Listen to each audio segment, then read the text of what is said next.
Dito sa Papa Dudut Stories, ikaw ay hindi nag-iisa.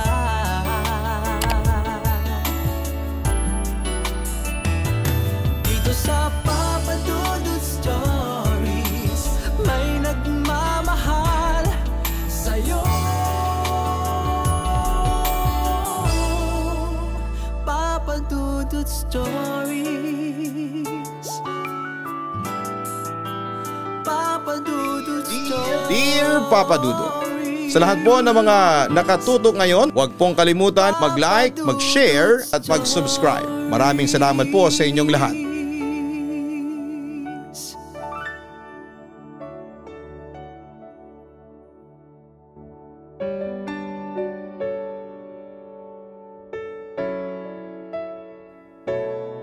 Dear Papa Dudut, magandang araw po sa inyong lahat. Tawagin niyo na lamang po ako sa pangalang Arga ng Albay.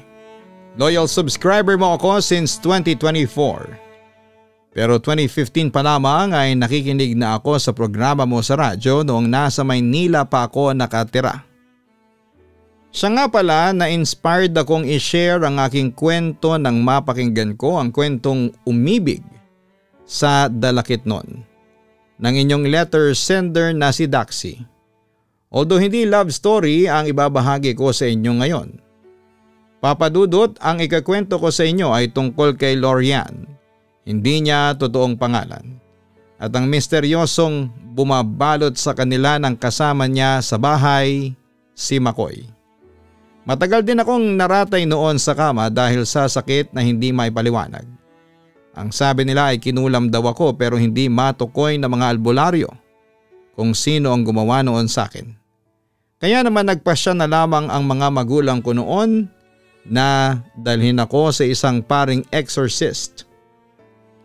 Sa kabutihang palad, nagamot ng aking pananampalataya sa Panginoon at agad naman akong nakarecover.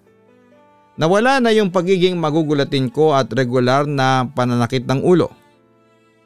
It's another proof kung gaano ka-powerful ang prayer. Nagsimula na akong maglabas-labas ulit kasama ng mga kaibigan ko at nag-decide na bumalik sa dati kong pinagtatrabahuhang kumpanya. Dahil rehire ako, mas madali yung process ng application at agad akong na-schedule for training. Yun nga lang sa ibang site ako na-assign dahil doon yung may bakante para sa position ko. Sa totoo lang ay nag-atubili ako noong una kung tutuloy ba ako o hindi. Kasi parang may jinx sa akin kapag bago ako sa isang lugar. Pero ang sabi ni Mami kung patuloy raw akong magpapadaig sa takot at pangamba.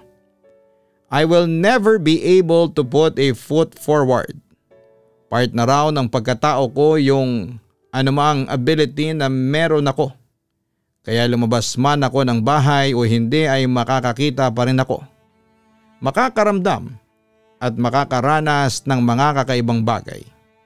So in the end ay pinush ko na yung pagbabalik ko sa trabaho at after a few days ay nag-sign na ng contract. Yung site kung saan ako na-assign ay located sa outskirts ng city. Nasa boundary na siya ng province namin at ng kabilang probinsya. Hindi naman siya secluded. Well-developed na yung lugar dahil malapit ito sa National Highway. At ilang beses na rin akong nakapunta roon kaya alam ko na yung mga basic routes. Mula sa bahay namin ay aabutin ng 1.5 hours ang biyahe. Maybe 2 kapag rush hour. Pero carry pa rin ang pagkukommute. Maganda rin yung schedule ko kasi day shift ako at walang puyatang nangyayari. Okay pa ako nung una pero after just a week ay nakaramdam na ako ng pagod sa araw-araw ng pagbabiyahe. Ang oras kasi ng labasan ko ay kasabay ng dismissal sa mga kalapit na schools. Kaya matagal bago ako makasakay at madalas pang naiipit sa traffic sa city proper. Pagdating ko sa bahay ay sobrang lata na ng katawan ko at minsan ay hindi na ako nakakapag-dinner. Nagkataon na yung isa kong katrabaho si Harmine ay may pinapaupahang apartment. Christian din sila at sobrang bait niya kaya medyo palagay ang loob ko na mangupahan sa kanila. 10 minutes away lang ang apartment ni na Harmine mula sa office at halos 24 hours yung mga namamasadang tricycle doon. Compound type ang property nila, Papa Dudut. Isa lang yung gate na pasukan at labasan. May malaki silang tindahan sa harapan. Tapos sa likod nito ay yung bahay ng parents ni Harmine. Then yung dalawang apartment buildings. Ang unang building ay may 4 na units sa ibaba at 4 din sa second floor. Yung pangalawang building naman sa likuran ay may 4 na units sa ibaba at 2 sa itaas. Occupied pareho ni Harmine yung 2 units sa itaas ng building. Pero binigay niya sa akin yung isa. Doon nakalagay dati yung mga collection niyang manga, action figures at MTV. Very smooth ang naging flow ng pagstay ko sa apartment dahil yung dating 2 hours na biyahe ko ay naging 10 minuto na lamang. Minsan ay mas mabilis pa kapag sinasabay ako ni Harmine sa kotse niya. Wala rin akong nararamdamang kahit na anong kakaiba doon kaya super feel at home ako. Papa Dudut, mag-iisang buwan na ako doon nang makilala ko si Lorian. Bagong lipat sa katabing bahay namin. Nasa ibang property na yung bahay na inuupahan nila. Pero doon sila sa bahay ng parents ni Harmine nakikiigib dahil minsan ay nawawalan ng tubig yung poso nila. Pinagiba ni Tito Dan na ama ni Harmine yung isang part ng bakod at nagpakabit siya ng maliit na gate para doon na dumaan si Lorian kapag iigib. Malayo kasi masyado kung sa may harapan pa siya iikot. Kasama sa bahay ni Lorian ang kuya niyang si McCoy na nagtatrabaho bilang isang security guard.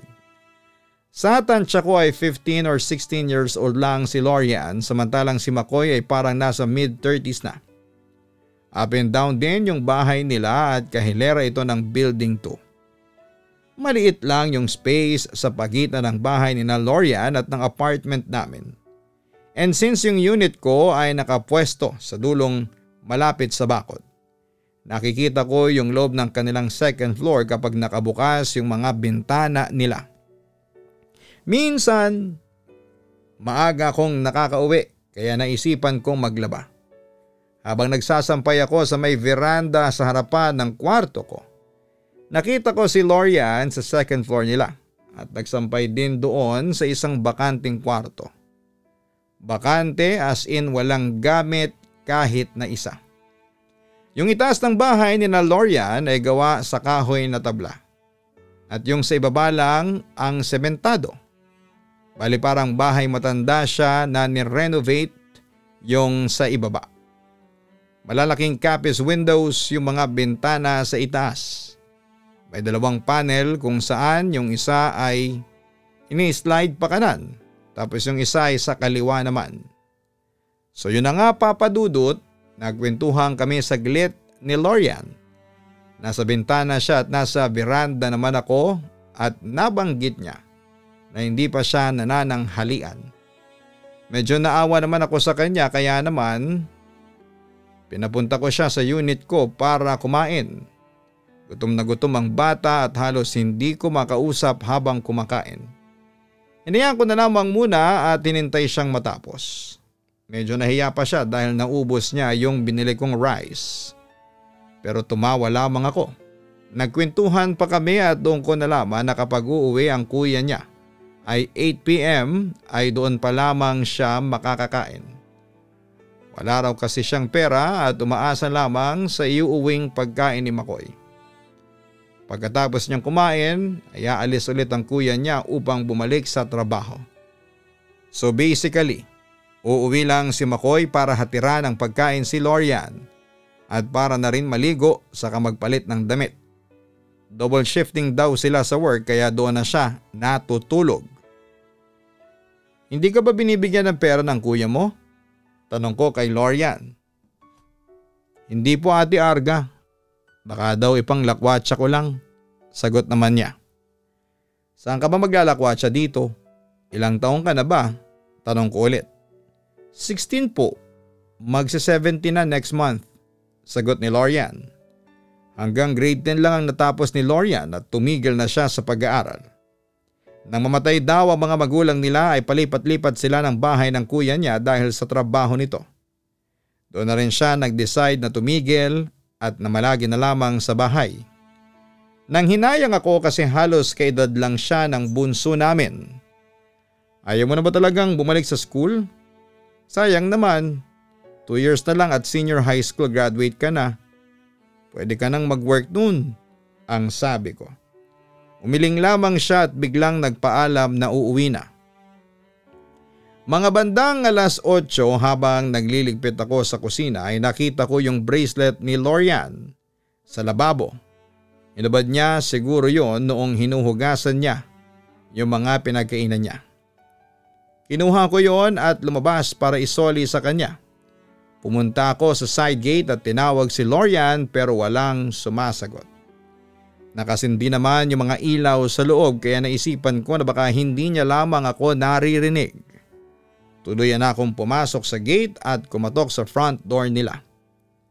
Maya-maya pa, bumukas ang pintuan at umalingasaw yung malansa at mainit na amoy. As in parang yung basurahan na may takip. Tapos pag inangat mo, sasalubong sa'yo yung baho. Tapos amoy mainit siya.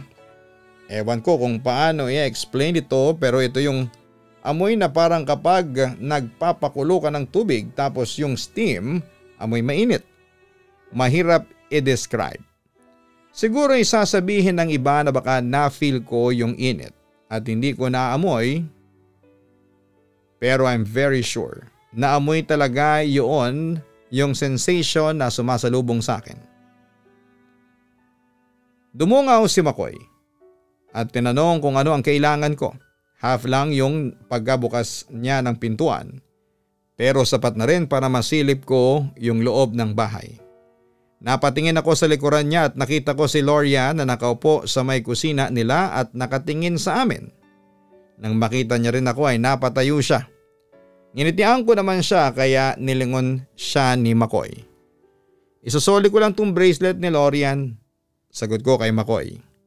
Nakita kong napahawak si Lorian sa wrist niya at kinapa yung bracelet habang hindi inaalis ang pagkakatingin sa akin. Nagulat siya at nanlaki ang mga mata. Sa tingin ko nga ay parang namutla pa siya papadudot. Kinuha ni Makoy yung bracelet sa akin kaya nabaling ang tingin ko sa kanya. Bigla akong kinabahan nang makita ko yung pagngisi niya. Napatingin ako ulit kay Lorian na tila hindi makagalaw mula sa kanyang kinakatayuan. Napulot ko doon, mabilis kong sabi habang nakaturo sa random part ng bakura ng apartment. Biglang nawala yung ngisi niya at tumitig sa akin. Ipinagtanong ko sa mga tenants, hindi raw sa kanila. Parang nakita kong suot yan ni Lorian nung isang araw na umiigib siya, palusot ko. Medyo nag-activate yung mga brain cells ko noon sa pangangapa ng alibi kung sakali mang magtanong pa si Makoy. Hindi niya inalis ang pagkakatingin sa akin kaya I held his gaze. Hanggang sa yumuko siya na kunwari ay tinitingnan yung bracelet sa kalumingon kay Lorian. Taranta siyang lumapit sa amin at kinuha yung bracelet na inabot ni Makoy. Kanina ko pang hinahanap. Doon pala nalaglag. Salamat po Ate Arga. Sabi ni Lorian at pilit na tumatawa. Nagpaalam na ako sa kanila at nang isasarado ko na sana yung side gate ay tumingin ulit ako sa pintuan ni Lorian. Hindi nga ako nagkamali papadudot ng hinala. Naroon pa rin si Makoy at nakamasid sa akin. Mabilis akong naglakad pabalik sa apartment. At nung nasa may hagdan na ako ay biglang sumulpot mula sa itaas si Harmine na siyang kinagulat ko. Napaupo ako sa steps ng hagdanan at hinimas-himas yung dibdib ko sa sobrang kaba. Nangyari sa iyo? Na paano ka Arga? Nagtataka niyang tanong. Bakit ka ba sumusulpot bigla? Singhal ko naman kay Harmine. Galing ako sa unit mo, walang sumasagot. Akala ko nagpunta ka sa tindahan, kaya bababa na sana ako para puntahan ka. Teka, ba't ka ba nagagalit? Ribat niya sa akin. Nagsorry naman ako at ikinuwento ko sa kanya ang nangyari. Tahimik lamang siyang nakikinig. Medyo nakapagkwento na ako sa kanya dati tungkol sa ability ko, kaya hindi na siya nagulat pa. Nang kumalma na ako ay nagpasama ako sa kanya sa kwarto dahil baka nandun pa sa pintuan si Makoy. Nakadiretso lamang ako ng tingin sa pintuan ko at ayaw kong lumingon sa kabilang bahay. Pumasok sa loob si Harmine at sinarado yung lahat ng mga bintana. Nandun pa ba siya? Nakatingin siya? Tanong ko sa kanya. Hindi na, sagot niya habang ino-on yung aircon. Alam kong nagsisinungaling si Harmine noon pero hindi na lamang ako kumibo. Halos 2 weeks ko ring hindi nakausap si Lorian. Minsan ay nakikita ko siyang nagwawalis sa bakuran nila o kaya ay nagsasampay pero hanggang doon lang siya.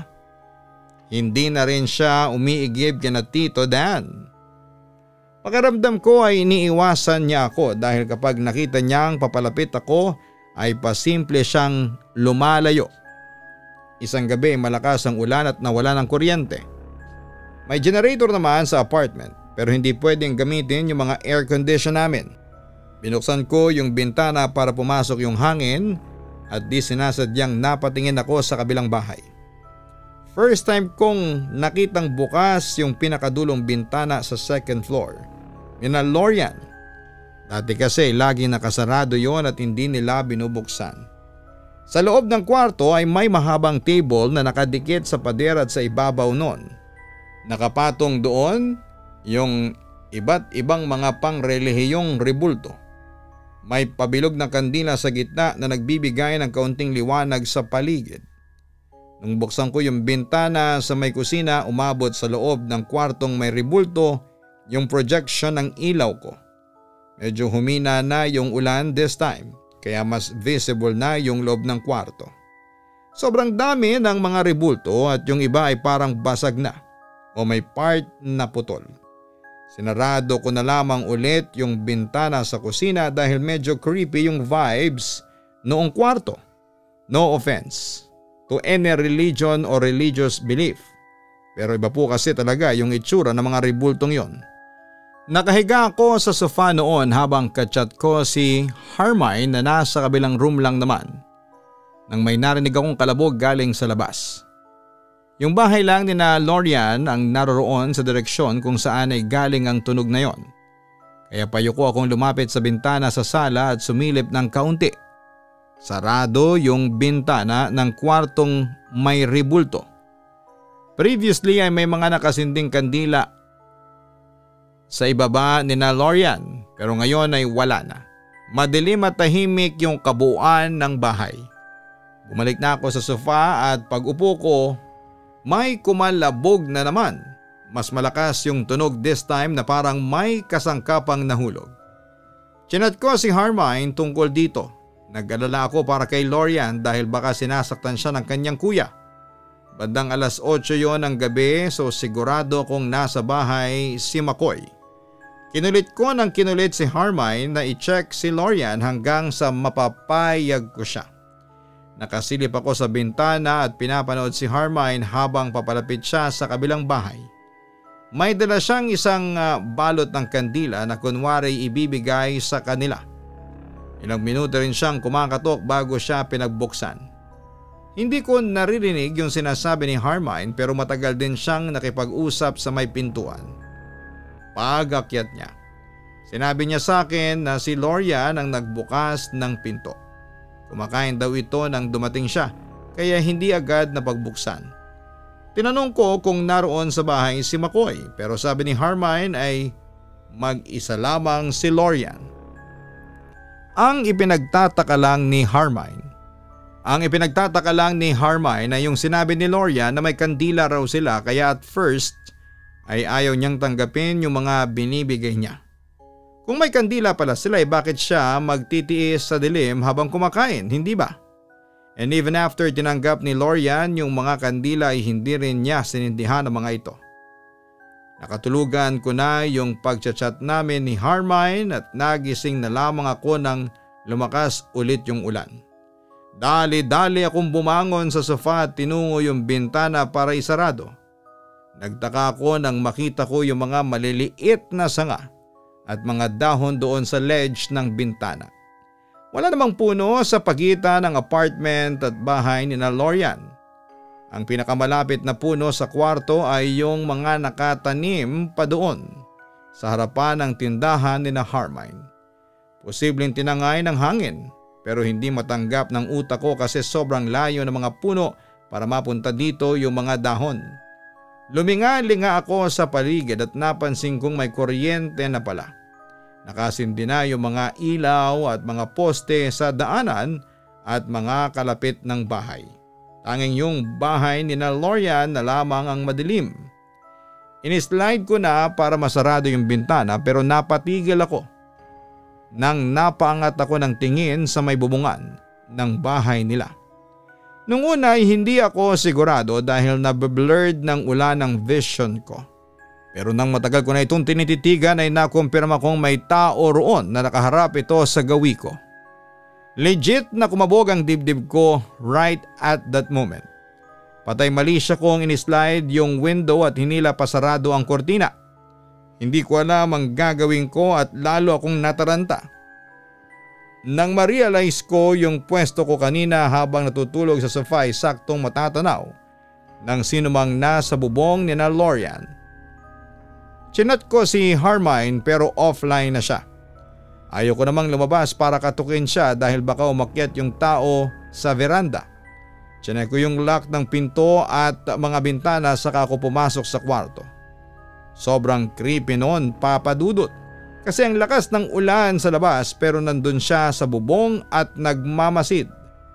Hindi ko rin matukoy kung yung kaba ko ba ay para sa akin o kay Lorian na alam kong nag-iisa sa bahay nila. Nagdasal ako ng taimtim para sa kaligtasan naming lahat dito sa apartment at ni Lorian. Pagkatapos ay kinuha ko yung Bible ko at nagbasa ng ilang chapters hanggang sa kumalma na ako at nakatulog. Nang mag-umaga na, tulog pa si Harmine kaya dumiretso ako sa ibaba. Nadatnang ko sina Ate Linda na nakatira lamang sa unit directly beneath mine at si Tito Dan na nag-uusap. May tinuturo si Ate Linda sa gilid ng apartment tapos ay gamit yung mga hintuturo at hinlalaki niya. In-stretch niya yung mga mata niya. Nang makita ko ni Ate Linda ay tinawag niya ako at pinalapit sa kanila. Tinanong niya kung may narinig akong kakaibang ingay o kaluskos nung nagdaang gabi. Kasi pala nang magising si Ate Linda nung madaling araw para umihi ay may nakita siyang lalaki nakasilip sa bintana nila. Malaki daw yung mga mata nito at makapal ang balbas. At before pa yon ay meron na siyang naririnig na parang matutulis na bagay na kinikiskis sa glass window nila. Napalunok na lamang ako at ikinuwento sa kanila yung nakita ko sa bubong ni Lorian. Chinek ni na Tito Dan ang CCTV pero wala silang nakitang lalaki. Aso lang na itim yung dumaan sa bintana ni na Ate Linda at pagkatapos ay umalis din ito kaagad. Isa pang nakadagdag sa katanungan ko ay kung kaninong aso yon dahil walang may alagang asong itim dito sa compound at sarado ang lahat ng mga gate kaya hindi yon makakapasok mula sa labas. Hindi rin nakita yung tao sa bubong kasi hindi naabot yun ng kamera. Maya-maya ay nakita kong lumabas si Lorian na may hawak na galon.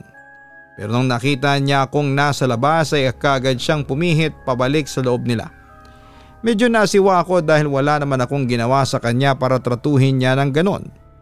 Nang umalis na sina Ate Linda at Tito Dan, umupo ako doon sa gilid ng side gate at hinintay si Lorian. Alam kong iigib lamang siya kapag nakita niyang wala na ako. Kaya doon ako pumwesto sa tabi ng pader. Hindi nga ako nagkamali narinig kong bumukas yung gate at pumasok sa compound si Lorian. Mabilis akong tumayo at tinarangan yung gate, Papa Dudut. Nagulat si Lorian at hindi alam kung saan ibabaling ang kanyang tingin. Pwede ba kitang makausap saglit? Tanong ko sa kanya. Pumayag naman si Lorian at pumunta kami sa may hagdanan. Magtapat ka nga sa akin, Lorian. May problema ka ba? Pagkasabi ko ng tanong na yan ay bigla siyang yumakap sa akin at humagulhol. I was caught off guard sa naging reaksyon niya. Alam kong may pinagdadaanan ang bata. Naisip ko na baka family or financial issues pero I never expected yung totoong dahilan ng problema niya. Sinaktan siya ni McCoy physically, emotionally, mentally and spiritually. Dahil si McCoy ay hindi niya totoong kapatid kundi live-in partner niya. Si Lorian din pala ay yung masasabi nating typical na black sheep ng pamilya. 4 silang magkakapatid at iba ang tatay niya doon sa tatay nung 3. Bunso siya at dahil busy sa kani-kanilang trabaho at buhay ang mga kapatid at magulang niya, hindi siya nagabayan ng maayos. Nang mag-high school si Lorian ay doon na siya natutong magrebelde. Pakiramdam niya ay parang wala siyang puwang sa pamilya nila dahil iba ang trato sa kanya ng mga kapatid niya. Ang nanay naman niya ay never siyang pinagtanggol. Ang tatay niya ay naglaho ng parang bula noong pinanganak siya. Nakilala niya si McCoy sa social media. Naging mag-on sila after ng ilang linggo lang at nangyayain siya ni McCoy na magtanan ay sumama raw siya kaagad. Sabi ni Lorian, kay McCoy niya naramdaman yung concern, care, yung worry at pagmamahal na hindi niya naranasan sa sarili niyang pamilya. Ang paalam daw niya sa kanyang nanay ay may papasukan siyang trabaho pero even after ilang months siyang hindi umuwi sa kanila ay hindi siya hinanap. Nung una raw ay masaya siya sa piling ni McCoy. Gabi-gabi ay ini-imagine daw niya yung bubuin nilang pamilya. Hindi tulad ng pamilyang kinalakhan niya kundi isang pamilyang puno ng pagmamahal para sa isa't isa. 3 beses na silang lumipat ng bahay ni McCoy dahil sa trabaho nito. Noong second time na lumipat sila ay doon nahalata ni Lorian na parang nagbago na si McCoy. Hindi na siya yung malambing na lalaking sinamahan niya. Lagi raw itong galit at nagsimula na ring manakit. Mas lumala pa yung pagtrato sa kanya ng kinakasama nang lumipat sila sa tabing bahay namin. Once a day na lang siyang pinapakain. Hindi pinapahawak ng pera at cellphone at binabawalang makipag-usap kahit kanino. Doon ako na liwanagan kung bakit takot na takot si Lorian nang pumunta ako sa bahay nila para isoli ang bracelet niya. Ayaw niyang malaman ni McCoy na nagpunta siya sa unit ko at lumabag siya sa utos niya.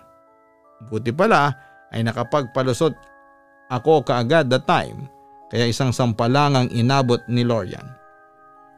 Bakit hindi ka na lang umuwi sa inyo? Minor ka, siguradong sa kulungan ng bagsak ni McCoy sa mga ginagawa niya sa iyo, ang sabi ko. Todo iling si Lorian habang kinukumbinsi ko siyang magsumbong sa pulis. Sabi ko ay marami akong kakilalang pwedeng tumulong sa kanya pero nagmakaawa sa akin si Lorian na huwag ko raw sabihin kahit kanino dahil mapapahamak ang pamilya niya.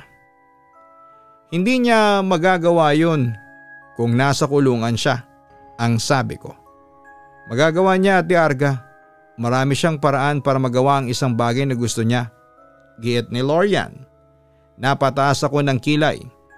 Kwento ni Lorian noong nagsimula siyang saktan ni McCoy, 2 beses na rin niyang naisipang tumakas at umalis sa kanila. Pero lagi siyang nahahanap ng lalaki bago pa siya makalayo.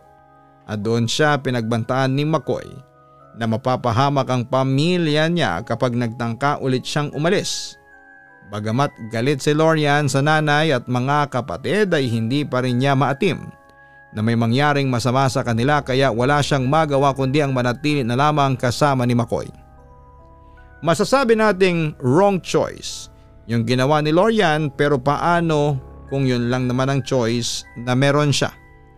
Alam kong mahirap yung desisyong ginawa niya dahil sarili niya ang naging sacrifice. Ang hindi ko lang maintindihan ay kung ano nga ba ang kayang gawin ni McCoy na siyang kinakatakot niya ng husto. Sinabihan ko naman si Lorian na ayusin na yung mga gamit niya para maiuwi ko siya sa kanila. Kahit na anong paliwanag ko tungkol sa batas sa mga criminal liabilities ni McCoy at pagiging minor niya ay ayaw pa rin niyang umalis. Gusto ko na siyang hampasin noon gamit yung hawak niyang galon baka sakaling matauhan siya. Pilit niyang sinasabi na wala siyang kawala kay McCoy. Paano ka nakakasigurong kaya nga niyang gawin yung mga sinasabi niya? Naiinis kong tanong. Meron siyang anting-anting, ate.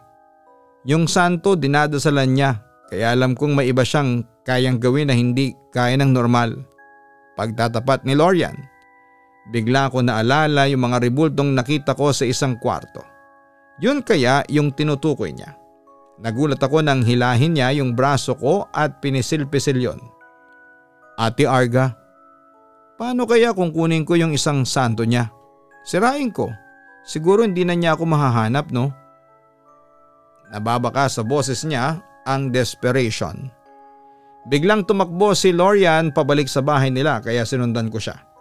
Umaga noon at maliwanag sa labas pero madilim sa loob ng bahay kahit na jealousy yung mga bintana at wala silang kurtina. Dumiretso sa second floor si Lorian at nang akma akong aakyat sa hagdan ay sumalubong na naman sa akin yung sobrang bahong amoy.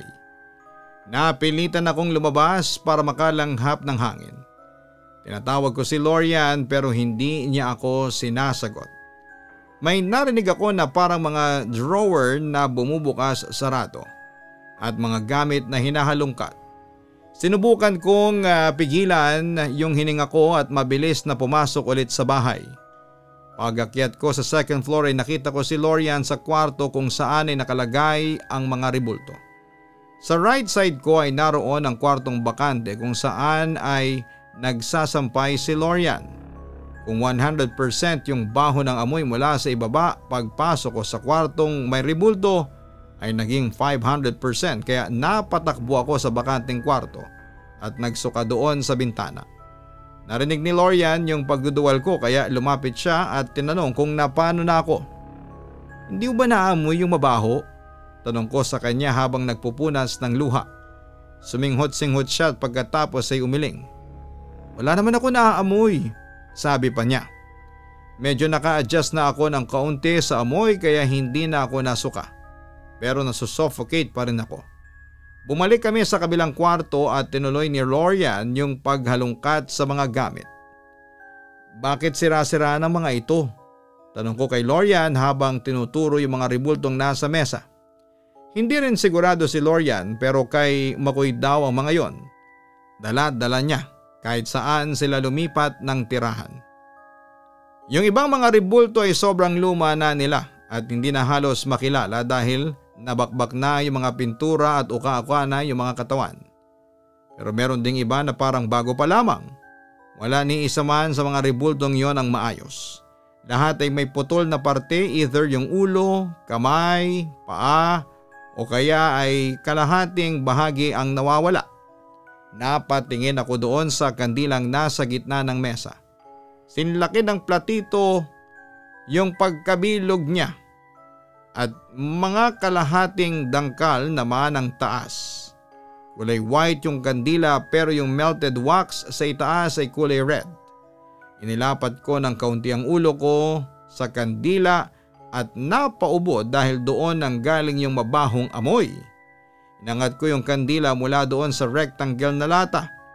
Hindi nga ako nagkamali dahil naroon sa loob ng rectangle yung santong sinasabi ni Lorian. Eto ba yun? Tanong ko. Tinignan ni Lorian yung tinuturo ko at sa kanya kinuha mula doon sa lagayan. Kulay dark brown ito na parang nakaupo or nakasquat. Slim yung katawan pero malaki yung ulo na mukhang kambing. May pakpak siya na nakababa sa likod niya. Yung isa niyang kamay nakataas na parang nagpapanatang makabayan at yung isa ay nakababa naman.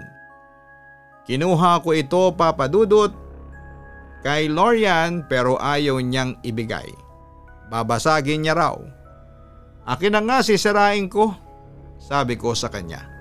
Nang iabot niya sa akin yung rebulto ay muntik ko na itong nabitawan kasi maliit siya na parang bagong labas sa oven. Nakaramdam ako ng pagkahilo na parang umiikot ang paligid ko.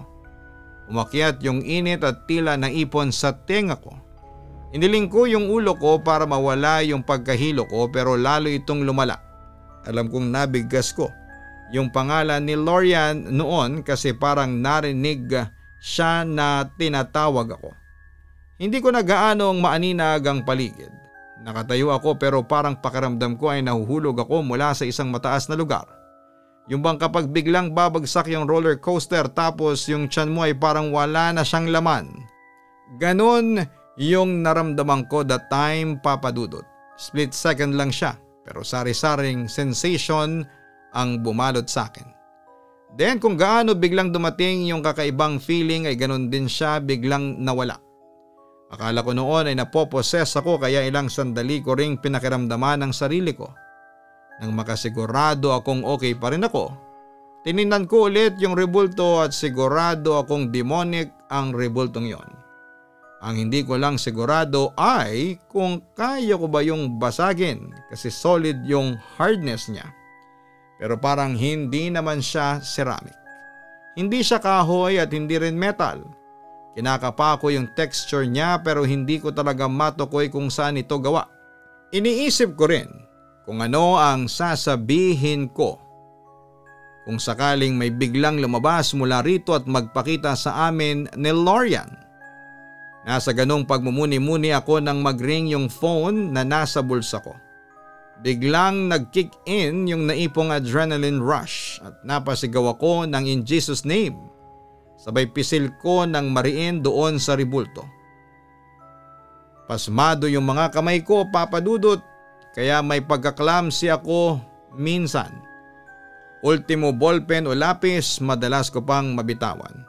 Kasi hindi talaga ganon kalakas yung kamay ko, lalo na yung kanan. Kaya pareho kaming nagulat ni Lorian nang mabasag sa kamay ko yung rebulto.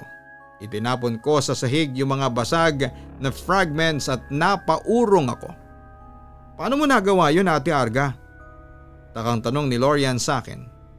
Hindi ko rin alam, kinakabahan kong sagot. Nang sagutin ko yung phone ay doon lang namin parehong nakita ni Lorian yung dugo sa daliri ko. Nagalos yung bandang gitna ng middle finger ko at medyo malalim ang sugat. Mabilis na tumulo yung mga dugo pero sinalo ko yon sa suot kong t-shirt dahil baka tumulo doon sa basag na rebulto. Si Mami yung tumawag kasi uuwi ako dapat sa amin that day pero nakalimutan ko silang i-chat. Sinabi ko na lamang na may overtime ako sa work at next week nang makakauwi. After the call ay bumalik na yung attention ko doon sa basag na rebulto. Inipon ni Lorian yung mga piraso at binalot sa isang t-shirt. Ibabaon daw niya sa lupa. Waba na kami ni Lorian at pagtapak na pagtapak niya sa labas ng bahay ay bigla siyang hinimatay.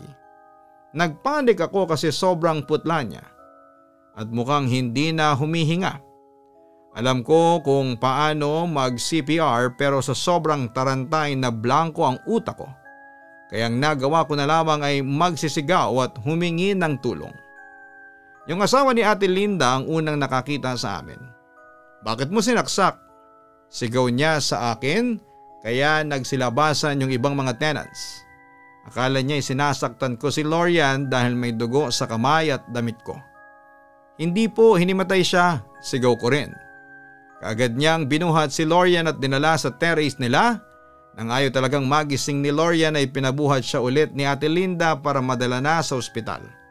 Eksakto naman noon napalabas sa gate yung isang tenant ng Building 1. Saka yung van niya at nakita kami. Dali-dali kaming sumakay at nang nasa biyahe na ay saka ko lang na-realize na ang dami pala naming sumama. Andun si Ate Linda, yung asawa niya, si Tita Mildred, mother ni Harmine, si Ate Raisa sa Building 2 at ako. Sa sobrang taranta ni Ate Linda ay hindi na siya nakapagsuot ng tsinelas.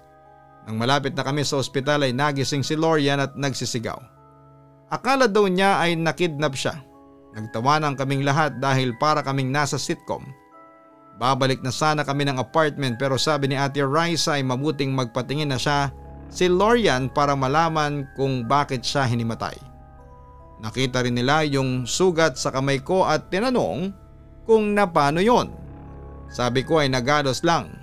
Tinignan ni Ate Raisa at sinabihan akong ipatingin na rin para ma-inject ako ng anti-tetanus. Nawindang yung mga kasama ko nang malaman namin mula sa nurse na 5 weeks pregnant si Lorian. Hindi pa kasi nila alam yung totoong relationship nila McCoy kaya agad siyang na-interrogate ni na Tita Mildred. Binulungan ko si na Tita at yung iba pa naming kasama at ako na yung nag-explain sa kanila tungkol sa sitwasyon. Galit na galit yung asawa ni Ate Linda kasi yung anak nila ay kasing edad ni Lorian. And as a father ay parang hindi niya raw matanggap yung nangyari kay Lorian. Nang makabalik na kami sa apartment, nadatnan namin si Harmine na nasa labas at nagtataka. Kakagising lang pala niya at walang alam sa mga nangyari. Magkukwento na sana ako nang bigla kong naalala yung naiwan naming basag na ribulto. Alam kong nahulog yon sa labas ng bahay nang himatayin si Lorian. Pero nang bumalik ako ay wala na ito doon. Nagmamadali kaming pumasok sa bahay. Hindi ko na pinaakyat si Lorian sa hagdan dahil buntis siya at baka madulas o ano. Pagpasok ko sa kwartong may rebulto, tanging yung mesa at mga cabinet na lamang ang naroon. Wala ni isa mang bakas na may gumamit ng kwartong yon. Napansin ko rin na wala na yung mabahong amoy at mainit na pakiramdam sa paligid.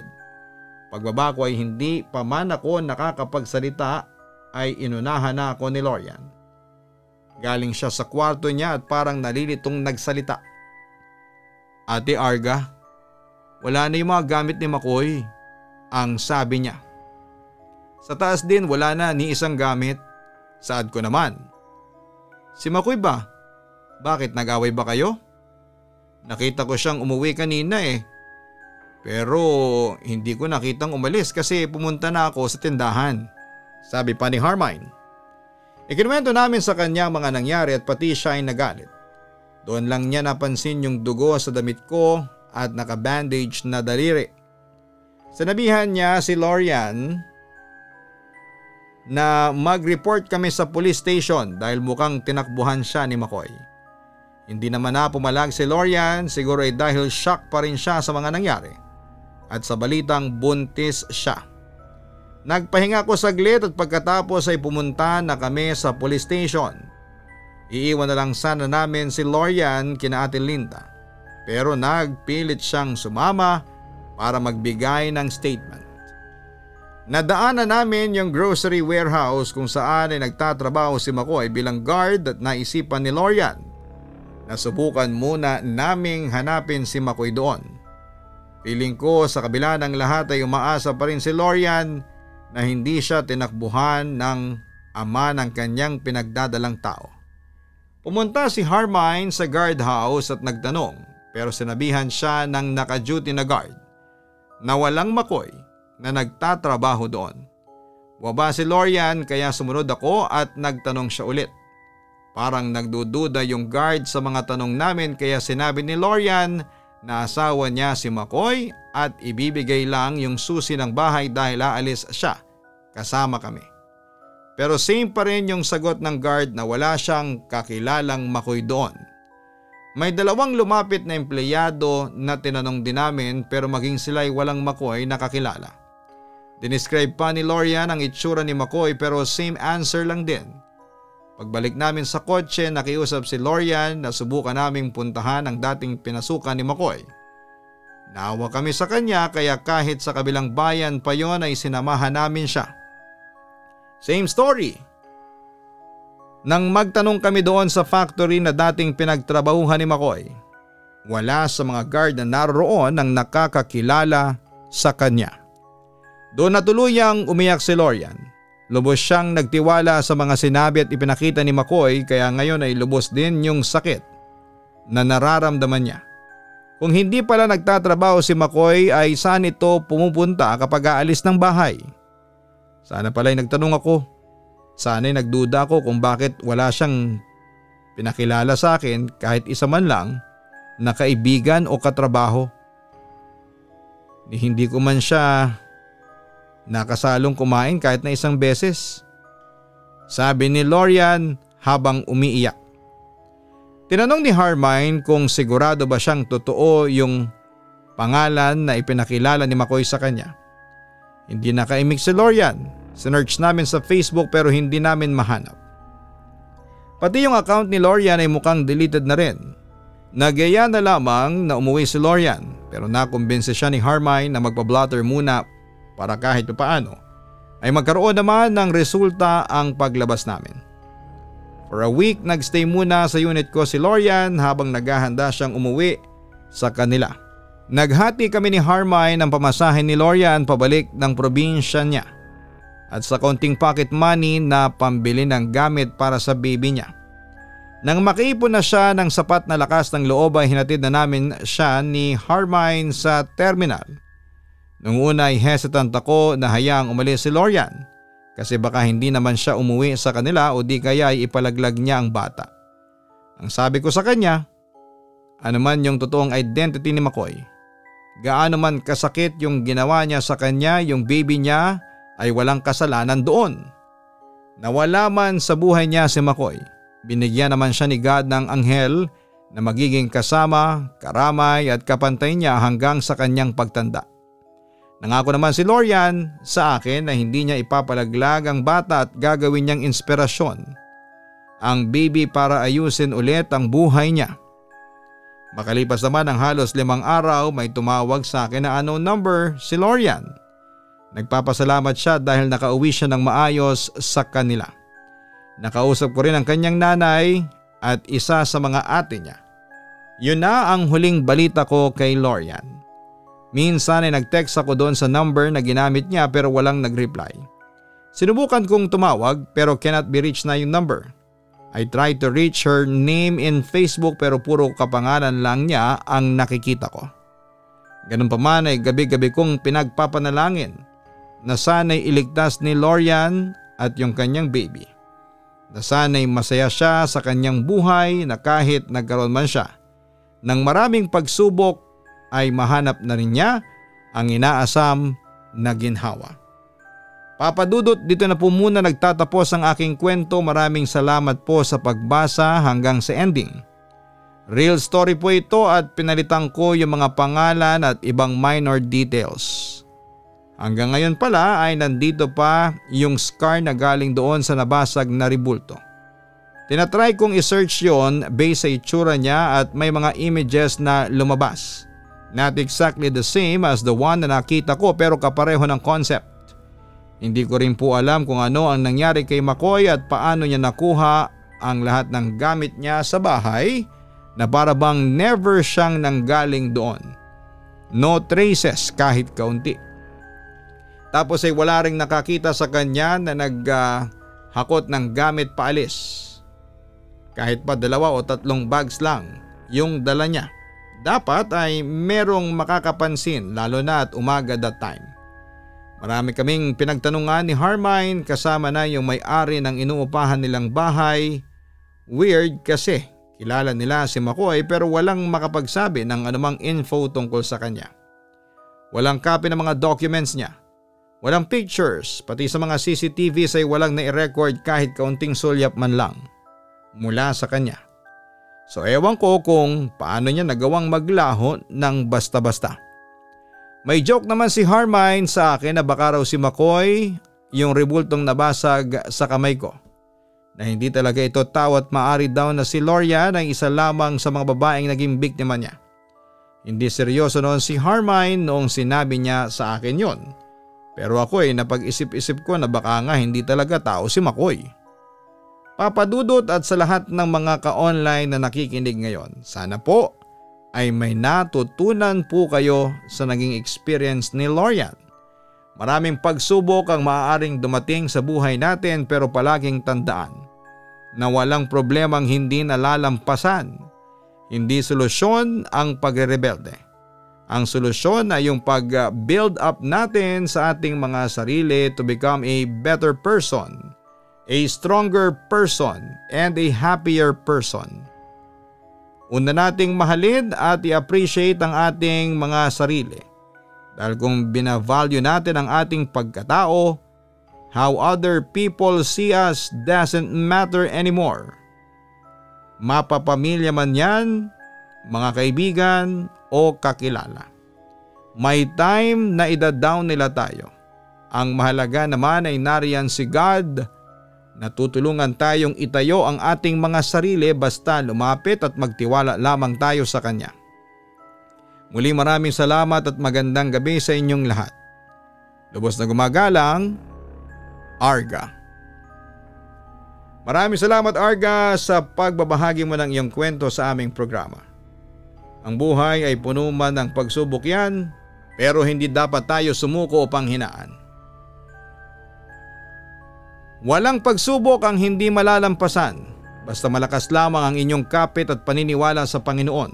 Hindi sagot ang pagrebelde dahil tandaan ninyo na walang ibang nasasaktan sa inyong pagrebelde kundi ang mga sarili ninyo at mga taong pinadala o ipapadala ang Diyos sa buhay natin. Para tayo ay tulungan at mahalin, kaya huwag natin silang itaboy at sa halip ay bigyan natin sila ng nararapat na respeto at pagmamahal. Hanapin ang Kaistorya YouTube channel mga ka-online at mag-subscribe po para sa ibang horror stories. Ganon din ang Papa Dudut Family YouTube channel. Maraming salamat po sa inyong lahat.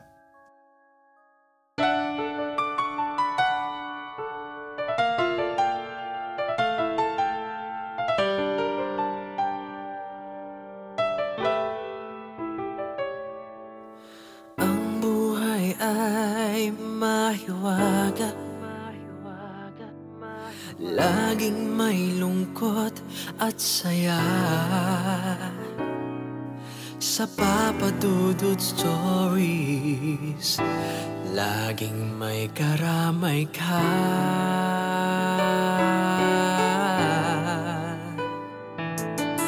Mga problemang kay bigat, dito ay pakikinggan ka. Sa Papa Dudut Stories, kami ay iyong kasama. Dito sa Papa Dudut Stories, ikaw ay hindi nag-iisa.